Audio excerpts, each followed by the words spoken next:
I want you to look at John chapter 16. John chapter 16, and I will begin verse 25. I've used figures of speech in telling you these things. Soon I'll drop the figures and tell you about the Father in plain language. Then you can make your own requests directly to him in relation to this life I've revealed to you. I won't continue making requests of the Father on your behalf. I won't need to, because you've gone out on a limb, committed yourselves to love and trust in me, believing I came directly from the Father. The Father loves you directly. You may be seated. The Father loves you directly. Colossians 2:14 tells us, blotting out the handwriting of the ordinances that was against us, nailing it, making it contrary, and nailing it to his cross. What we fail to realize is that Christ dying on the cross negated everything that the devil said that he thought was the truth. You missed that. I'm going to say it one more time. Christ dying on the cross negates everything that the devil said that God was not. But say it one more time so you can catch it. Christ dying on the cross and then being resurrected proves beyond a shadow of a doubt that what Satan claimed to do and to be was not. Now, the mere fact that the text tells us emphatically that God himself loved us not only before we loved ourselves, but God loved us before he loved Jesus. I'm going to say it one more time. God loved us before he loved Jesus, because Jesus and God never sinned. So in John 3:16, the text says, for God so. What does so mean? Talk to me, y'all, because this is a teaching lesson. I'm not preaching this morning. So means what? Prior to, before. And when was God? Before. y'all didn't get it. God was before. He says, I and my Father are one. So then one means what? One means God. One means the same. One means all. So if one means one means the same, and one means all, then it tells us that God himself loved us prior to him saying, I'm going to love my son, and I'm going to send my son down here so that we can have a right to the tree of life. The next point. When I pray, Proverbs says, he that turneth away his ear from the law, even his prayer is an abomination. Now somebody tell me, what is an abomination? Abomination is a sin that God can't stand. I'm going to say it one more time. An abomination is a sin that God can't stand. One that could turn me into a reprobate mind. Did y'all hear that? What does a reprobate mind mean? It means that my mind is fixed. My mind cannot be changed.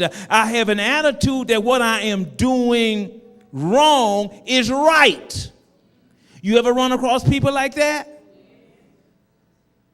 You run across people like that, don't you? And they know beyond a shadow of a doubt what they're saying is right. And you know beyond a shadow of a doubt what you know, they got to be wrong. Okay, so now, if God loved me prior to, and I am his child, then because I am his child, it simply means that if I request, I shall receive. Talk to me. If I request, I shall receive based on the conditions of his love and based on the condition of who I am and what I do. Meaning this, do you think I would buy a vehicle for BJ if he was irresponsible?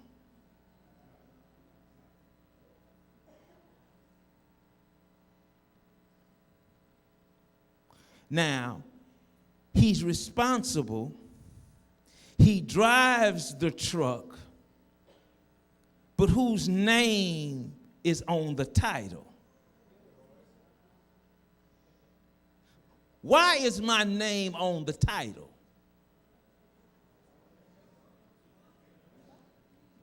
I'm paying for it. Jesus wants us to do everything because his name is stamped on us. He owns us.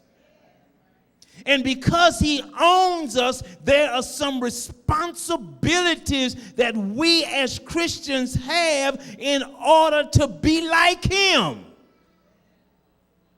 Is that too heavy for y'all again? Okay. So then, if by perchance I am God's child, and I am, and I ask for something, and I end up thinking that I'm not receiving it, what should I do? I like that. I should wait on it. But it's possible that the gift is already there. I just don't see it. Why don't I see it? Hey, because it's not related to what I want. Which means a whole lot, watch this. A whole lot of us jump into relationships. A whole lot of us jump into relationships that has nothing to do with who and what we are. But we jump into these relationships based on what you want. Come on, talk to me. And a lot of times what you want ain't what you need. Y'all don't have to talk if you don't want to. But we have experienced these things, huh? And then we say, Lord, please get me out of this. And the Lord said, your problem. Then your behind gets mad. God don't answer me. If I'm wrong, tell me. And here is the basis. Here is the basis. Watch this. Watch this. God gives every good gift. So if God gives a good gift, which is your heavenly Father, then why wouldn't your mother, your father give you a good gift? But now watch this. in today's society, how many of us listen to mama and daddy when it comes down to relationships?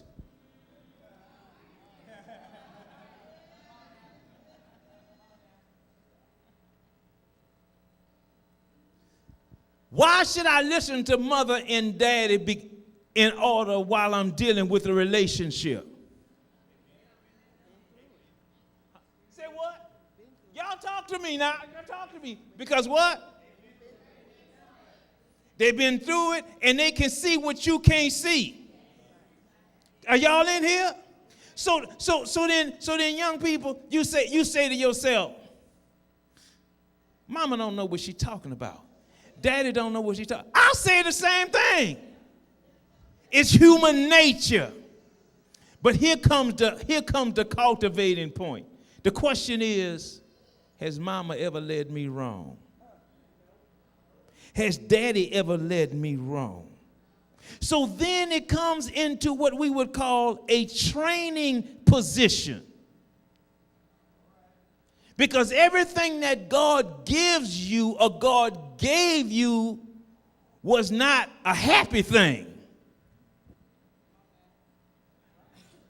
It was not a happy thing. You had to learn some things. Come on, talk to me. In order to turn around and say it was a happy thing. Why? Why? Because God sees what we can't see. Now, just because I mess up, does God cast me aside? Same thing with your parents. You mess up, they don't cast you aside. They're going to say, you know what? This your last chance. Are they going to say, okay, we learn from our mistakes. Right? If I'm wrong, tell me. We learn from our mistakes. So then God gives us happy things, and he gives us not so happy things. Because he wants us to continue to grow. Come on, talk to me. He wants us to continue to grow so that I can look one day in the rearview mirror and say, look where I've come from. Because experiences helps me to develop my Christian experience. And experience helps me to develop who and what I am. Also, it helps me to develop who I want to date and who I'm going to stay away from. Because what might look good might be good for you, but it sure ain't good for me. Am I talking sense? Now, wait a minute. If I'm not talking sense, y'all don't have to agree with me, but I believe I'm talking sense. Because everybody ain't for everybody.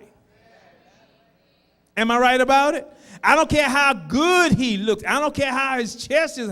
He may not be for you. He might fit for somebody else, but he ain't going to fit for you. Am I right? So now,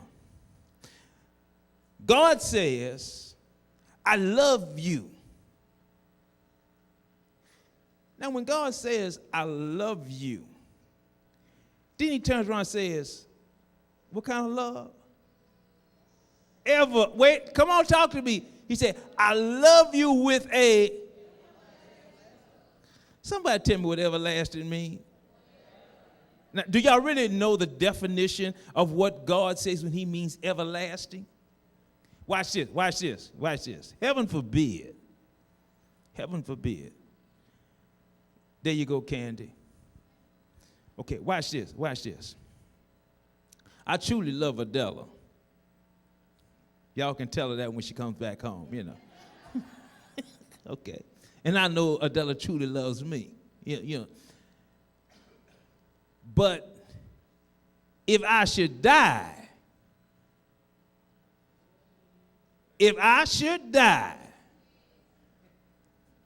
and some other young, handsome man comes around,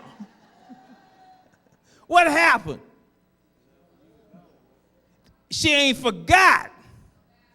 She ain't forgot about me, but it's not a...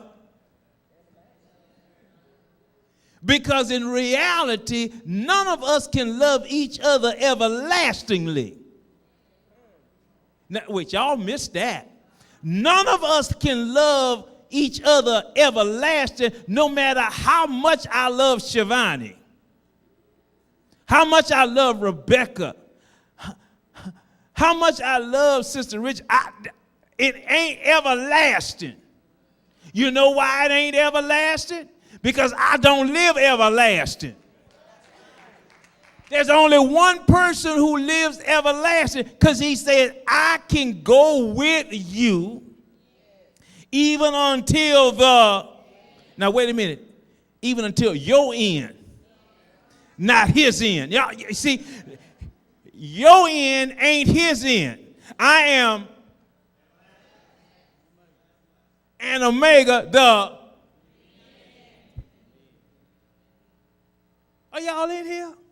So then the love principle that God says, I love you with an everlasting love. Whatever you ask of me, I will give it to you. I will give it to you based on what I think you need.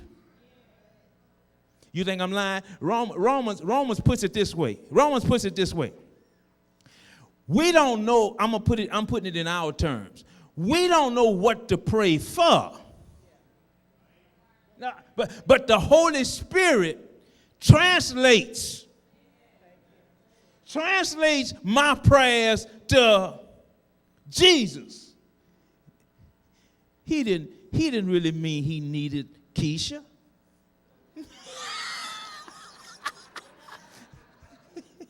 What he meant was he needed to wait a little while longer. You know, now, and so that's the prayer that goes on to Jesus, and Jesus sends it up to God the Father. Are y'all in here? But me, because I want Keisha, that's the answer I need. I don't want no other answer. I can't see no other answer. I don't want to hear no other. I'm like stupid Balaam. That's who I'm like. I'm like Balaam. Lord, now I already know that I can curse them people all. I can curse your people all I want to. I already know this, Lord, but I just want that money.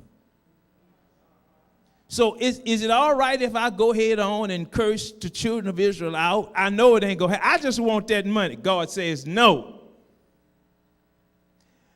Lord, I'm going to ask you one more time. I want to go and curse the children of Israel out. I know ain't nothing going to happen, but I want to curse them out. God says, Balaam, you can't go. Here he come again. Lord, I want that money. I need that money. I want to go and curse children of Israel out so I can get that money. I know whatever I say ain't going to happen. God says, go ahead. Just go ahead. Y'all ever tell y'all kids that? Matter of fact, you ever tell your husband or your wife that? Go ahead, I'm sick and tired of you answering me the same question. Oh, come on, y'all. Y'all don't want to make, I'm trying to make it real. All right, okay. So now watch this. Balaam starts going down the road, and he's sitting on this donkey. And the donkey gets off the road. The donkey gets what, everybody? And Balaam, with his stupid self, kicks the donkey. He puts the donkey back on the road where he ain't supposed to be going. And the donkey gets off the road again. Balaam kicks the donkey again. Now watch this. Watch this. The donkey turns around and starts talking to... The donkey turns around and starts talking to... He said, why you kicking me, fool? Now you know. Now if an animal would, now if Butter started talking to me besides bow wow wow wow, something going on. Now the donkey talks to Balaam and tells Balaam why, and then God opens up his eyes. What happens, brothers and sisters, when God is telling you no and you keep on doing it? Can't you think of the times you could have been dead?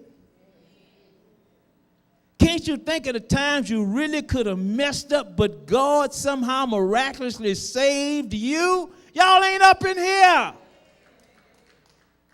Okay, I got the last thought, and we out of here. God says, every perfect gift comes from me. It comes from who? It comes from me. Which means that even a small gift is a perfect gift. I give you a small gift because I want you to see the smallness so that you can grow to bigness.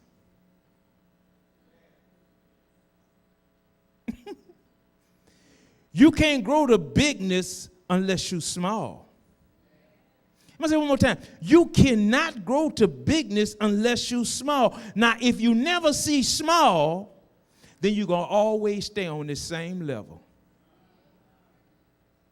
You're going to always stay on this same level. And if you always stay on this same level, then your faith can't grow. And if your faith cannot grow, then your spiritualness in God declines. And if your spiritualness in God's decline, then you will never hear God speak to you because you don't have the confidence that God hears you. And if you don't have the confidence that God's hearing you, then what's the use for you praying? And if what is the use of you praying, then that means that your spiritualness is gone and you are just out there. You are just out there. And if you are just out there, it takes God's mercy and God's grace to hold you and to protect you while you're acting a fool.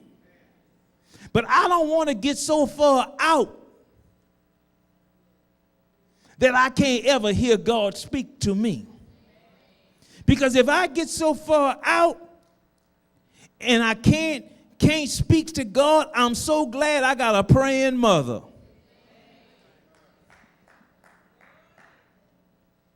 I've told you this before, and I'm closing. I told you this before, and I'm going to tell you one more time.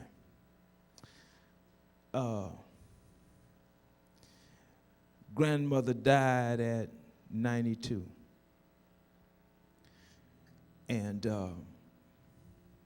we were blessed, my brothers and I, to have grandmother in our house.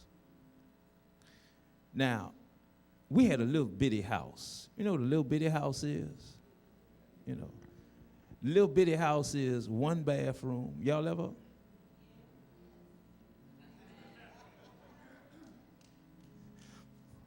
My brothers and I in one room. But you kept it clean. You kept it clean. Our bedroom was here.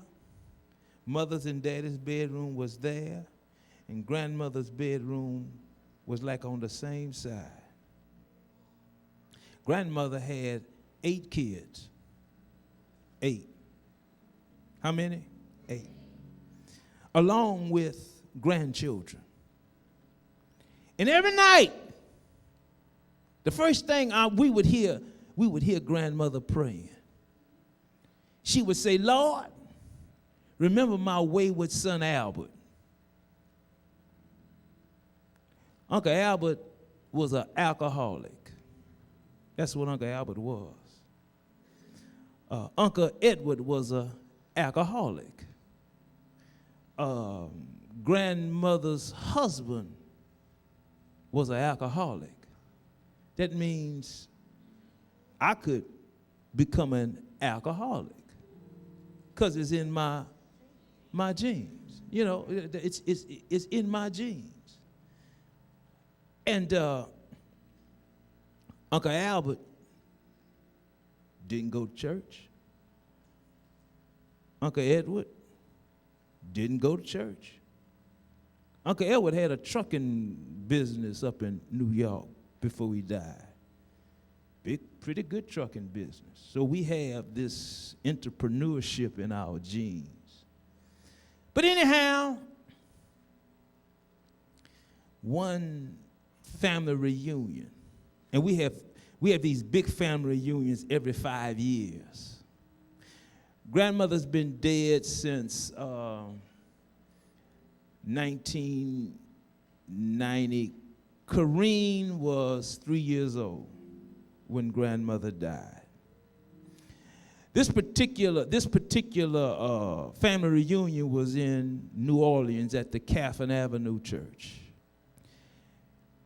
And Uncle Albert was there because Uncle Edward is dead. And Billy was the one that was picked to preach this time. And I'm glad about that. You know, I like to sit down. Y'all may not believe that, but I like to sit down. And my brother preached. At the end of the sermon, he made an appeal. Guess who walked up? Uncle Albert. Grandmother's dead and gone. But Uncle Albert walks up. Guess what Uncle Albert does? Joins the church. Did y'all hear what I just said? Uncle Albert has not had another drink since then. The prayer of a mother. Even when mother is dead, God holds mother's prayers in a reservoir. Y'all ain't up in here. Because he honors a mother's prayer. And so, brothers and sisters, I said that to say this. Prayer is a powerful weapon. It's a powerful weapon. Prayer changes things. Prayer changes our lives. Prayer changes things.